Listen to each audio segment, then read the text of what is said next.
뭐죠? 메시아다. 예? 아니, 아시는 건데 지금 대답을 잘 못하시는 거죠. 예.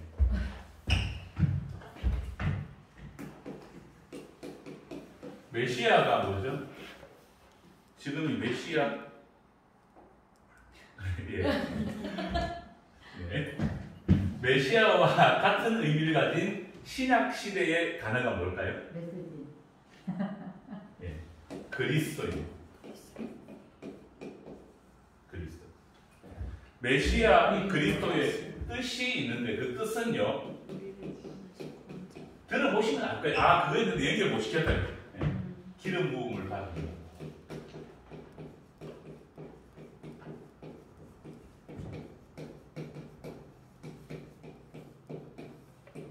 알고 계셨죠? 네.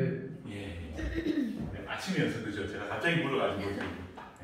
그 기름 부음 받은 자이기 때문에 이 메시아에 해당되는 직책이 세 가지가 있습니다. 왕과 선지자와 제사장 이렇게 세 가지가 있죠.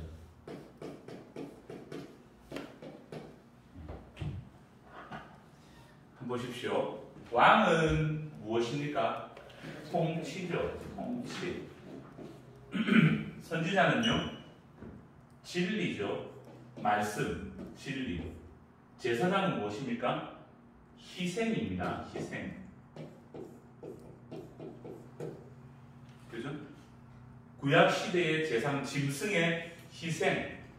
그래서 히브리서에서 예수님이 자기를 제사장이라고 이렇게 예수님을 제사장이라고 하면서 누구의 반차를 따른 제사장이요? 멜기세덱의 반차를 따른 대제사장이라고 한 게 뭐냐면 예수님 본인이 스스로 구원받을 백성들을 위해서 희생당하셨다는 거예요. 그리고 그 예수님께서 진리시라는 거예요. 진리. 말씀으로 오신 진리. 그죠? 그리고 그 예수님이 하나님과 함께 삼위일체 되신 통치자 되신다. 이 세 가지가 다 예수님에 대해서 다 언급을 하고 있는 거예요. 그래서 이것을 가지고 기름 부음 받은 자이기 때문에 예수님을 메시아라고 그렇게 우리가 이야기를 하는 거예요. 이해가 되십니까? 그러면 여기에서 이 세 가지 가운데서 메시아라고 할 때 이스라엘 사람들이 제일 먼저 딱 떠오르는 것 왕, 선지자, 제사장 가운데 이스라엘 사람들이 메시아 그러면 뭘 딱 떠오를까요? 왕이 떠올라요. 그 어감이 있어요. 메시아 그러면 왕, 우리를 자유롭게 해줄 왕 그렇게 가는 거예요. 그래서 이 정명석이가 자기를 메시아라고 하는 게 뭐냐면 그러니까 국어를 못하는 야도 보니까요. 왕으로 자기가 왔다는 왕으로. 그럼 신랑이 되면 안 되고 자기가 뭐가 돼야 돼요? 왕이 돼야죠. 왕. 그러니까 이 뭔가 좀 모르는 거예요. 제가 옛날에 안 했습니까? 예수 그리스도라고 할 때 우리가 그런 말 있잖아요. 그렇게 물어보거든요.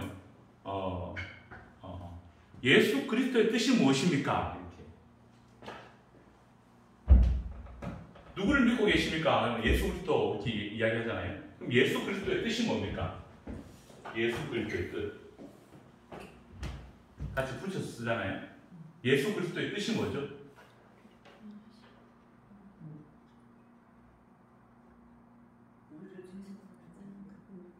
예. 뜻. 그 안에 담겨져 있는 뜻. 죄송합니다. 아침에 자 이렇게 해서 예, 죄송합니다. 예, 그냥 말하겠습니다. 예. 예수는 구원자죠.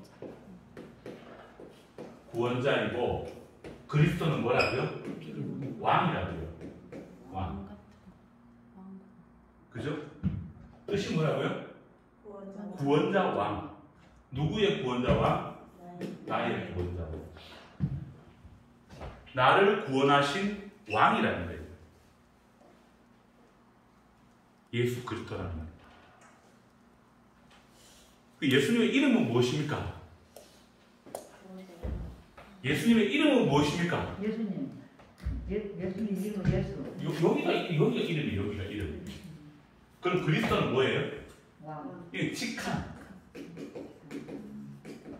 백성현 목사님.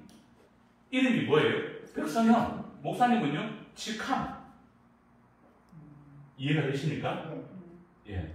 그래서 예수님의 이름이 무엇입니까? 예수 그리스도 그러면 안 되고요. 예수님의 이름이 무엇입니까? 그럴 때는 예수 여기까지가 이름입니다. 근데 구약시대 예수라는 이름이 많잖아요. 많죠. 예. 그러면 여기서 구분하는 그리스도가 붙어야지 예수님 바꿔요. 전체적으로 우리가 믿고 있는 이 예수님을 구분하기 위해서는요, 이 앞에다가 나사렛이라는 말을 써요. 나사렛에서 나신 예수님. 이게 우리가 믿는 예수님, 이분. 근데 이제 구약 시대에 보면은 조수아, 여호수아, 그 다음에 또 예수와 뭐 그런 다른 이름들이 쓰였거든요. 근데 예수라는 이름이 사실은 좀 흔한 이름이었어요. 왜 흔한 이름이 됐을까요?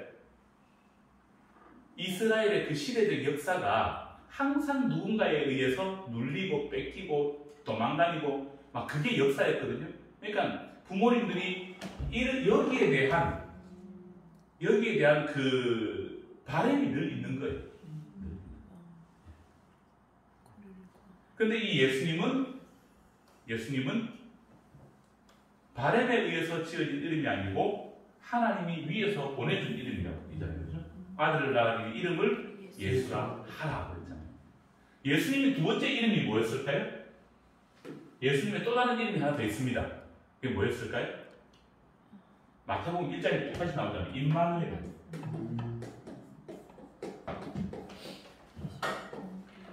임마누엘. 아들 낳은 이름을 임마누엘이라 하라. 이는 뜻이 뭔가요? 여기고 예수님이고. 이게 신학생 여러분. 함께 하신다. 함께. 예, 함께 하시는 하나님. 예, 하나님이 주신 이름이에요. 하나님이 주신 자기의 이름을 자기가 주어서 가지고 태어난 거예요. 예수와 임마누엘. 이게 예수님의 이름이에요.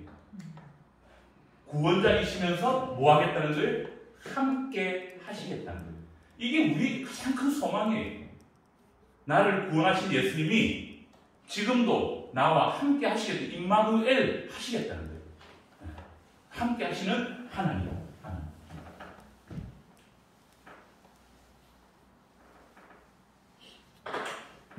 다 아시는 건데 다시 한번 정리 좀 해드렸습니다.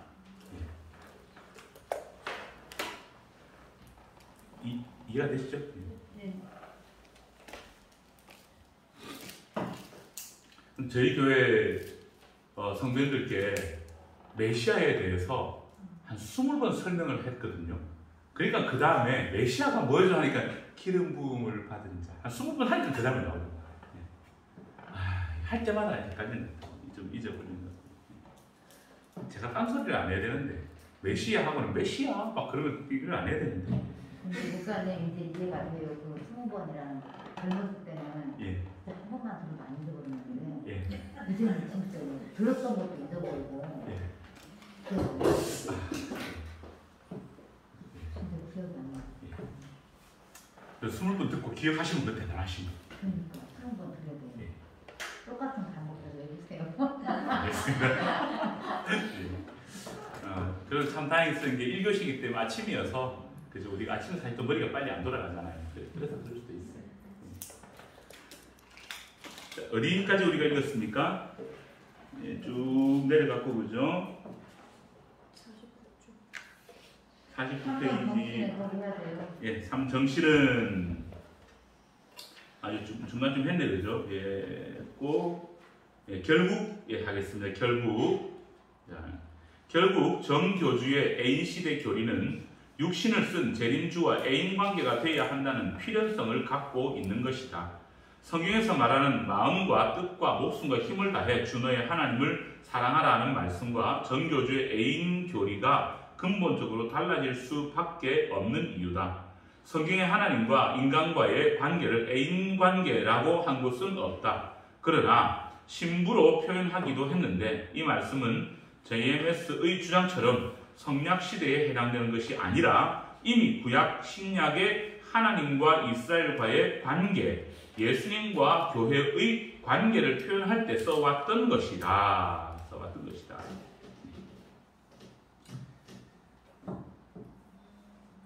그리고 하나님과 여러분이 애인 관계가 맞습니까? 아닙니까? 하나님은 아버지잖아요, 우리한테. 자녀 하나님 아버지와 자식. 그러니까 이게 언어적으로는 맞아요. 언어적으로는.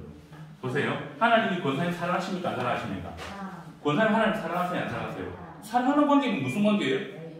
사랑할 애자, 사랑입자, 사랑하는 관계 맞잖아요. 그죠? 언어적으로만 표현하면 맞아요. 그러나 여기에서 우리가 정서적인 표현에 있어가지고 한국의 정서에서 애인이라는 말은 그 개념이 아니잖아요. 그렇죠. 그죠? 언어적으로는 사랑하는 관계가 맞는데 정서적인 관계에서는 그게 아니라는 거예요.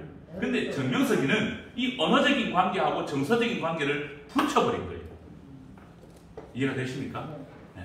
그래서 문제가 생기는 거죠. 그걸 구분하면 되는데, 그래서 국어를 잘하면 되는데 국어가 안 되거든요. 에로서 아가페하고 뭐 그렇다고도 볼 수 있죠. 네. 그런 개념을 구분 못한다고 볼 수도 있습니다. 그 성경에 보면 사랑이라는 말이 세 가지가 나옵니다. 로고스는 하나님의 말씀을 이야기할 때 하는 말이고, 제일 먼저 나온 게 아가페죠. 아가페. 두 번째 나온 게 뭘까요? 필레오. 세 번째가 에로스.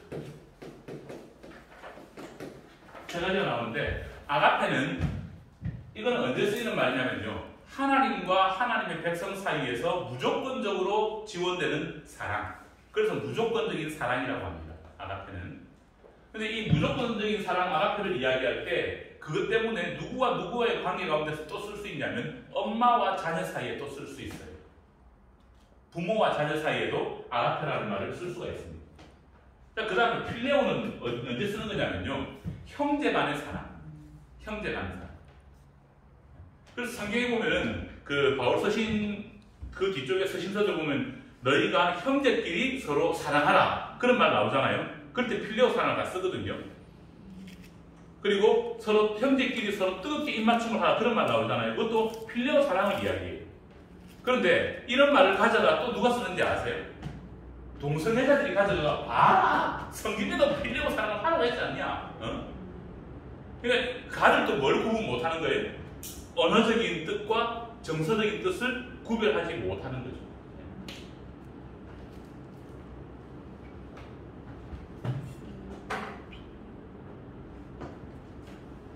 교회 안에서 구분 못하는 게 뭔지 아세요? 이런 거 있어요. 목사님이 성전장에서 성도님 사랑합니다 그렇게 말을 해요.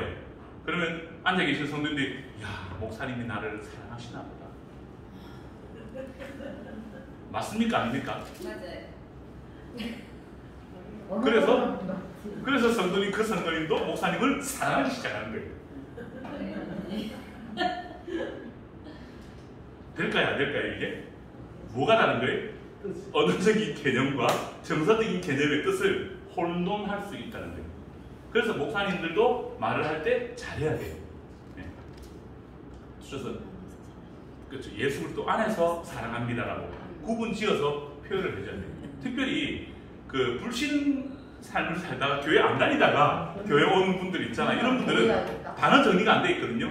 그래서 사랑합니다 성도님 그러면요, 목사님 나보고 사랑한다 그랬어. 다음에 잠 못 잔다지. 큰일 나는 거 이제. 그래가 이제 고민을 풀어놨네. 어떻게 해야 되나? 그래서 이제 그 상담센터 전화해가지고 저기 우리 교회 목사님이나 사랑한다는데 어떻게 해요? 이렇게. 네. 그런 일이 생길 수도 있는 거죠. 저는 목사님 사랑합니다 하고 빨간 하트 하거든요. 예. 네. 근데 그거 예. 목사님들은 그 뜻을 아시겠죠? 예. 딴 사람이 봤을 때는 오해의 소지가 나는 그렇게 할 리가 없죠. 목사님이니까. 예. 그러니까 사모님이나 이렇게 목사님은 오해를 안 하시겠지. 목사님은 안 하시지만 목사님까지 사모님 예. 목사님까지 그 아래는 안 돼요. 그러니까 이게 참 어려워요. 예, 어려워요. 그래서 제가 지난번에 한번 이야기했으니까 제가 알고 있는 어떤 목사님 사모님이 꿈꿨던 이야기 안 했습니다. 안 했습니까? 머리끄댕이. 진도는 했는데 이거 아니에요? 어느 목사님 사모님인데 그 꿈을 통해서 환상을 자꾸 보는 거예요. 그냥 90%가 맞아요. 꿈을 통한 환상이. 그런 분이 있습니다. 꿈을 통해서 환상을 네. 꾸는 거예요. 근데 이분이 꼭 10번에 한 번은 실수하는 거예요. 근데 이제 그날도 밤에 잠을 꿈을 꿨는데 자기 교회 여집사님이 예쁜 여집사님이 자기 남편 목사님을 꼬시는 꿈을 꾼 거예요. 아침에 8시에 아침 대바람부터 그 집 문을 두드리고 이 사모님이 실제로 문을 두드리고 그 집사님 역사 네가 왜 우리 목사 꼬시는 거야? 그럼 안 되지. 그 가족들 다 있는 거야. 아니 증거를 잡고 나서 해야지. 그 꿈을 꾸면 안 되지. 아 증거를 찾고 해야 되는데 그럼요. 그래갖고 이제 막 아침부터 와서 명사님 혼자 난리가 난 거예요, 그 가족이. 그러면 그분 남편도 막 대체 무슨 말 하는 거냐고 사모님 이렇게 된 거예요. 된 건데 끝에 이야기 나오는 게 내가 꿈을 꿨는데 이 집사님이 남편 꼬셨다 이거. 그게 막이에요. 결국 그것 때문에 그 목사님이 그 교회를 떠나게 됐어요. 아이고. 그죠. 목사님 그 말씀하셨어요. 꿈도 사단의 영역이라고. 그래서요. 꿈은 우리가 꾸는 꿈 있잖아요. 네. 꿈은 모두가 다 100% 개꿈이다. 목사님 저도 몇 번 꿨는데 맞는 것도 있는데 잘 맞는 개꿈. 그때 꼭 저는 얼마나 은혜되는 꿈을 꿨는데요. 은혜되는 개꿈. 그래, 꿈을 갖다 현실하고 같이 인정하고 하면 안 되지. 그러니까요.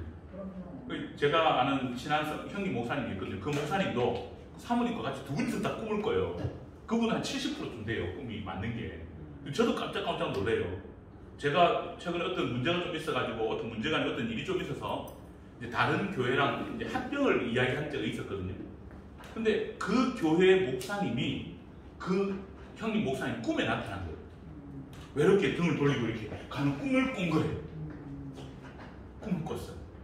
그걸 내가 전화를 했어요.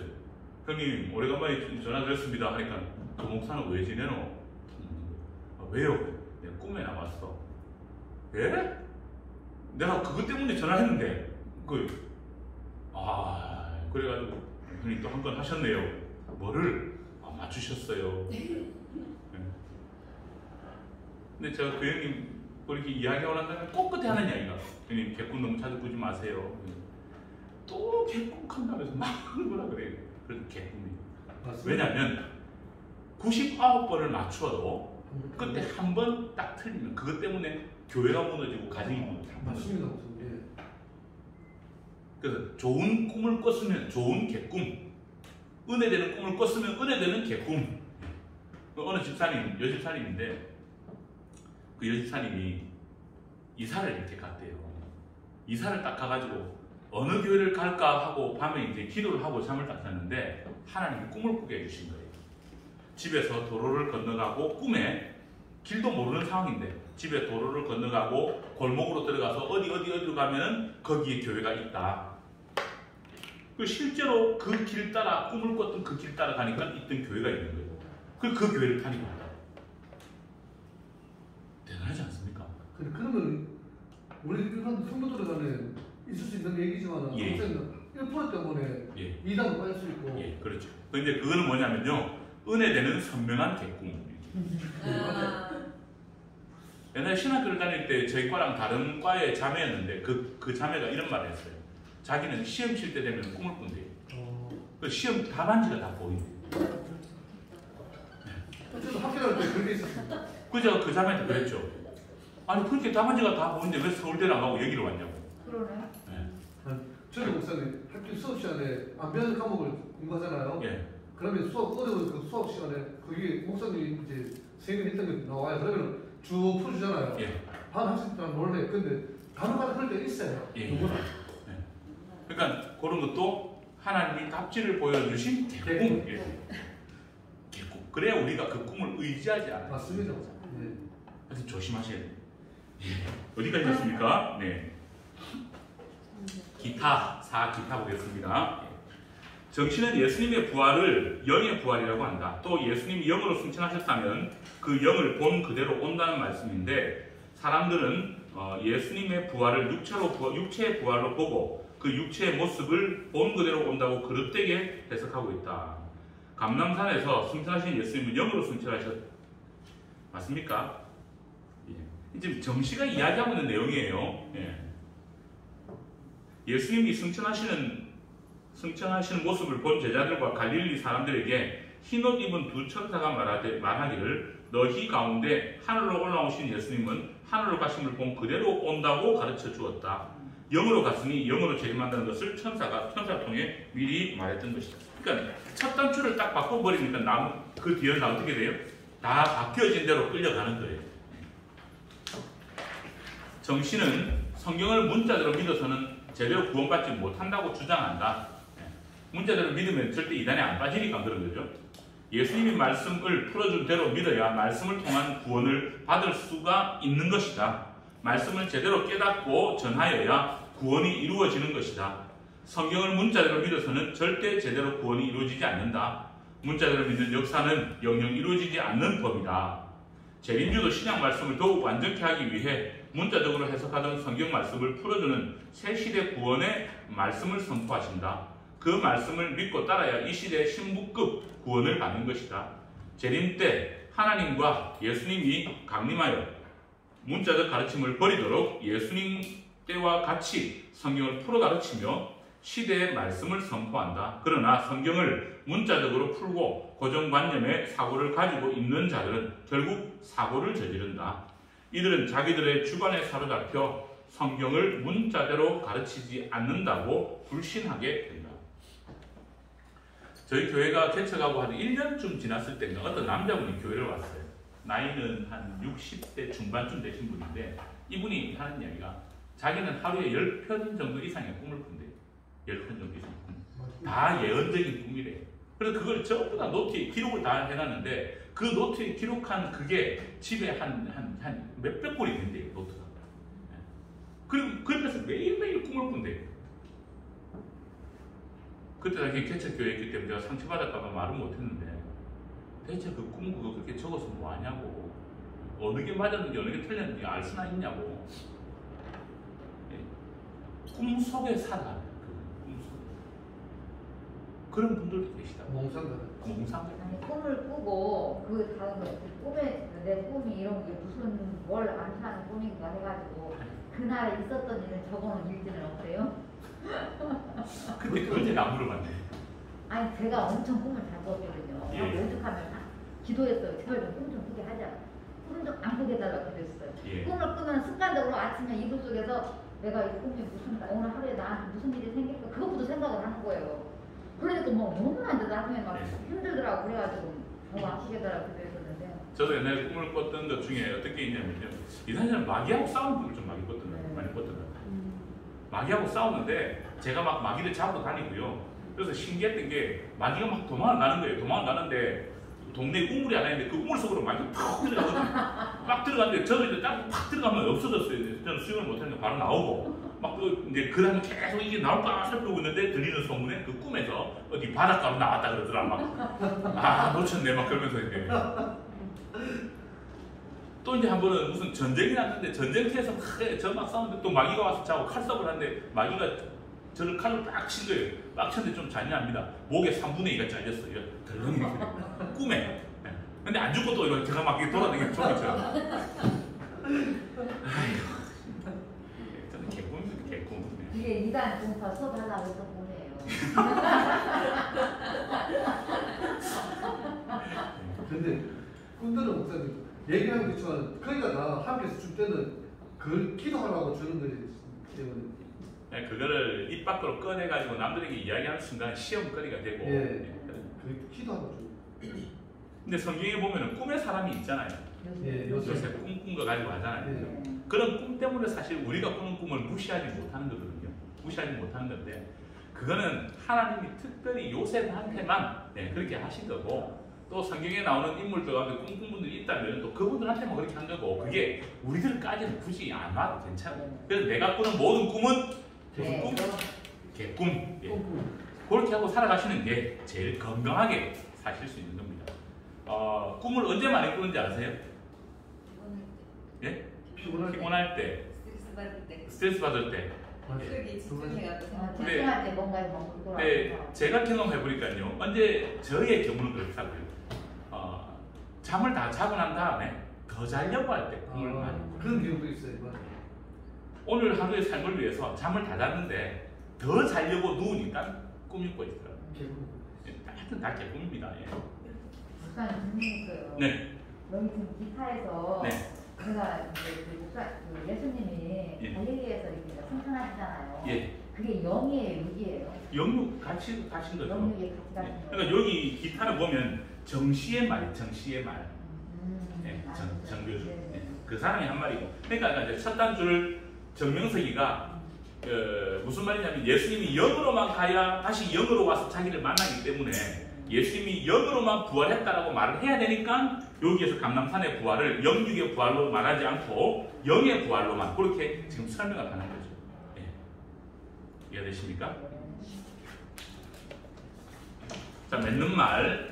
위와 같은 명확한 일관성에도 불구하고 JMS의 청년 대학생들이 가장 많이 미혹되는 이유는 그들의 문화를 이용한 포교 전략 때문이다. JMS는 처음에는 치어 댄스, 모델 강습, 악기 강습, 연극, 영화, 동아리, 축구 등 문화적 코드를 갖고 청년 대학생들에게 접근한다. JMS는 교단 명칭으로 예수교 대한 감리회를 주로 사용하며 독특한 서체를 교회 명칭에 사용한다는 것을 알아두면 좋겠다. 공식적으로는 단체의 명을 JMS라고 하지 않고 기독교 복음선교회 CGM이라고 한다. 정명석이라는 말도 안 쓰고 JMS 말도 안 씁니다. 그래서 이제 구분하기 어려운 거죠. 간첩 이마에 빨갛게 그죠? 이게 간첩 써가지고 옛날처럼 다니면 빨리 찾는데 그게 안 그러니까 찾기가 어려운 거죠.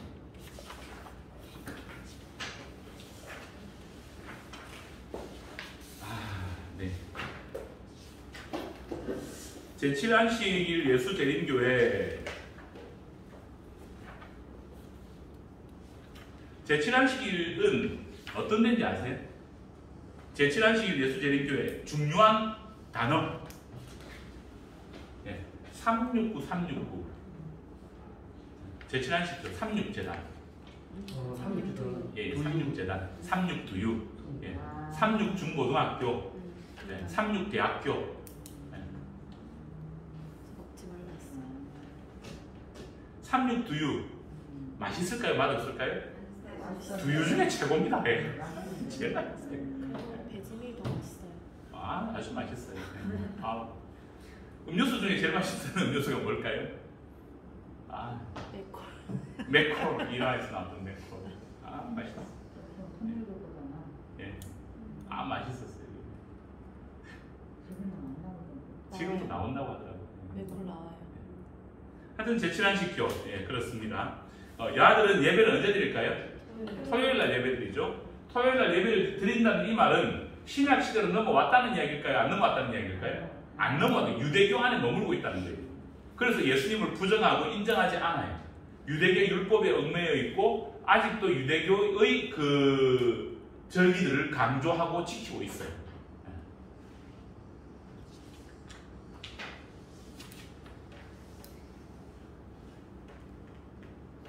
자, 되셨죠? 자, 넘어가겠습니다. 천부교 가겠습니다. 근데 여기는 왜 침례를 하는 거예요? 보고 가겠습니다. 자, 안식교 역사. 안식교는 시한부 종말론에 의해 시작된 교파다. 한 교파의 그 성경제 글 건너편에 있죠. 제7안식교가. 네. 네. 옛날에 제가 있던 교회 안수집사님 한 분이 36두유 배달하셨어요. 주일날 행사 있을 때마다 주일학교 아이들한테 36두유를 간식으로 갖고 오셨어요.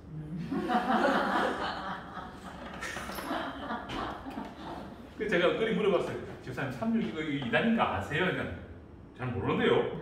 이단에 집사님. 그랬어요? 또 가져왔어. 아휴, 예. 지금 아마 장로님 되셨을 텐데.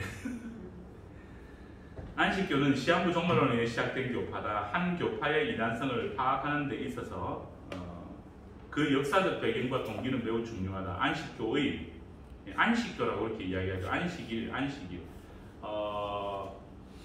이 기초적인 부분 좀 하겠습니다. 네. 안식일이 언제인가요? 안식일. 7일. 안식일이 언제죠? 7일이죠. 7일. 구약 시대에 일요일을 뭐라고 썼을까요? 우리는 월, 화, 수, 목, 금, 토 이렇게 썼잖아요. 그죠? 이렇게 썼는데 구약 시대에는 어떻게 썼을까요? 토요일 이날이 무슨 날이에요? 안식일이죠. 안식일. 자, 일요일은 무슨 요일이라고 불렀습니까? 구약 시대 때. 신학생들이 이 정도 아셨어야 되는 거 아닌가요? 구약 시대 때 일요일을 뭐라고 우리는 우리말로 이게 일요일이잖아요. 영어로는 썬데이고 그죠? 썬 일자는 날 일자 태양이고 썬도 뭐예요? 태양이잖아요. 그죠? 그죠? 네. 썬데이 할 때 썬이 태양이고 일자가 일요일 할 때 일자가 날 일자 태양이잖아요. 그죠? 자, 그러면 일요일을 구약 시대 때 히브리어에서는 이 구약 시대 때는 뭐라고 불렀을까요?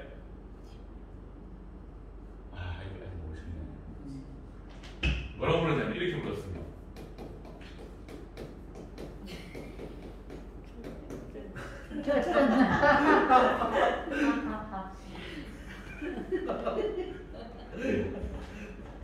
첫째 날. 창세기에 나오죠, 그죠? 네, 첫째 날. 화요일은 그다음에 이제 다 아실 거예요. 화요일은 화요일이 불화자잖아요. 불화자 이게 영어로는 뭔지 아세요? 투스데이. 먼데이. 월요일. 제가 워낙 날렸었어, 그죠? 예. 이 월요일 이게 뭐죠? 이거 달이잖아요, 달. 영어로는 뭔데요? 영어로는 먼데이. 이 먼데이가 뭘까요? 먼이 뭘까요? 문데이. 예. 그럼 둘째 날은 뭘까요? 네, 둘째 날이라고 부르는데 히브리어에서는 둘째 날이라고 부르죠. 그러면 화요일은요? 셋째 날, 넷째 날, 다섯째 날, 여섯째 날, 그리고 토요일이 일곱째 날이라고 하지 않고 토요일을 안식일이라고 그렇게 했습니다. 그래서 첫째 날부터 여섯째 날이라고 이렇게 하고 금요일까지는 하고요. 그리고 토요일을 안식일 이렇게 한 거죠. 왜 안식이라고 했을까요? 창세기에서 하나님이 쉬셨기 때문에 안식일이라고 한 거예요. 그래서 이스라엘 백성들에게 있어서 이 안식일은 주인이 누굴까요? 안식일의 주인은 하나님이에요. 하나님 안식일. 우리는 지금 주일이 언제인가요? 그러면? 다시 이날이 돌아와서 이제 일요일이 되고 이 일요일이 지금의 주일이 된 거죠. 주일이. 예. 뭐라고 부릅니까? 일요일이라고 부르고 썬데이라고 부르는데 예수 믿는 사람들은 주일이라고 부르고 미국에 있는 사람들은 썬데이라고 하지 않고 뭐라고 부를까요? 로즈데이. 로즈가 뭔가요? 주님. 로드 즈데이. 로즈 그냥 로드 즈데이. 주님의 날. 그래서 우리도 주일이라고 이렇게 부르는 거예요. 그런데 이 주일이 일요일인 이 주일이 성경에서 볼 때는 어떤 날이 되는 건가요? 첫째 날이죠, 그죠? 다시 첫째 날이잖아요. 첫째 날이잖아요. 네. 근데 왜 첫째 날 지금 우리가 예배를 드릴까요? 예수님 부활하시나? 부활하신 날이잖아요. 그죠? 금, 토, 일. 그리고 성경에 보면은 어떻게 나오냐면요. 안식 후 첫날이라고. 이렇게 나옵니다. 안식 후 첫날. 안식 후 첫날. 이렇게 나옵니다. 그래서 예배에 관계된 중요한 날들을 부활한 이 날에 대해서 안식 후 첫날이라고 하는 이 표현이 구약에도 나오고 신약에도 나오고 계속 언급되어져 나와요. 안식 후 첫날. 안식 후 첫날.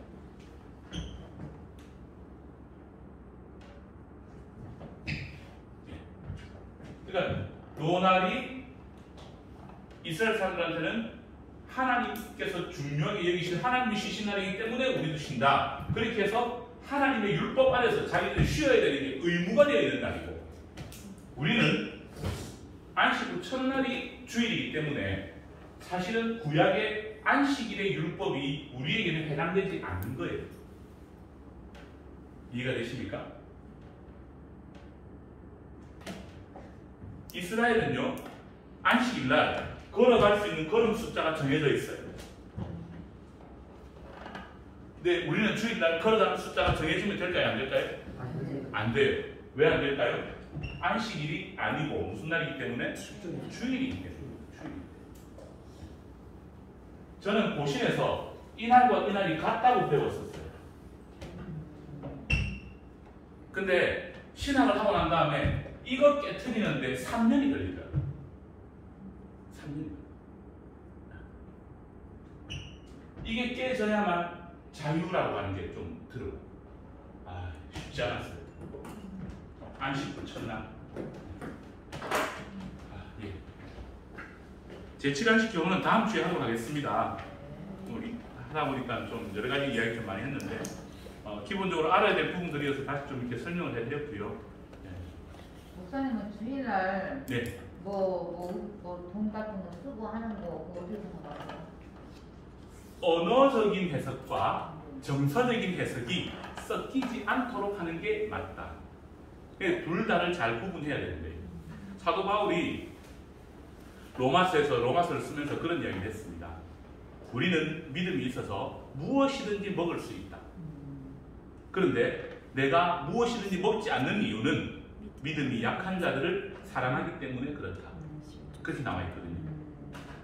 그러니까 안식일날 돈을 쓰고 또 음식을 사 먹고 내가 가고 싶은 데 가고 이스라엘 사람들이 정해놓은 그 걸음 숫자 지나가고 막 그렇게 하고 또 때로는 공부를 하기도 하고 뭐 때로는 오락을 하기도 하고 텔레비전도 보고 뭐 그렇게 하잖아요. 그렇게 하는 것들 할 때에 나 스스로의 양심으로는 무엇이든지 다 할 수 있어요.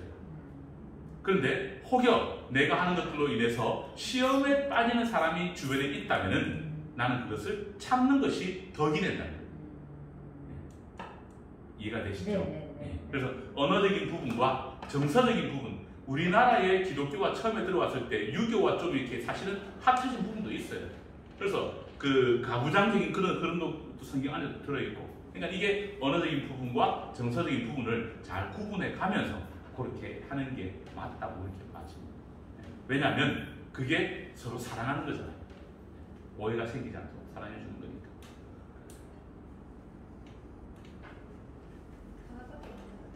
네? 하나밖에 못 나갔어. 너 나가셔야 돼. 아, 또 그러니까요. 원래 이단 수업이 이렇게 재밌어요. 가다 보면 3,000% 갔다 4,000% 갔다. 3,000%가 여기 어딘지 아세요? 어디?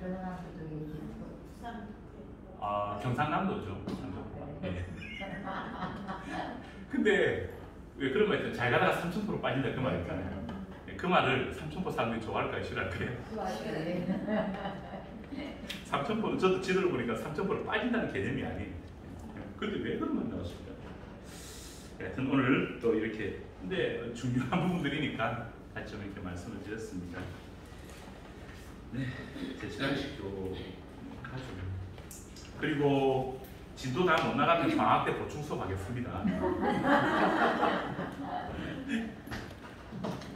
네, 수고 많으셨습니다. 감사합니다.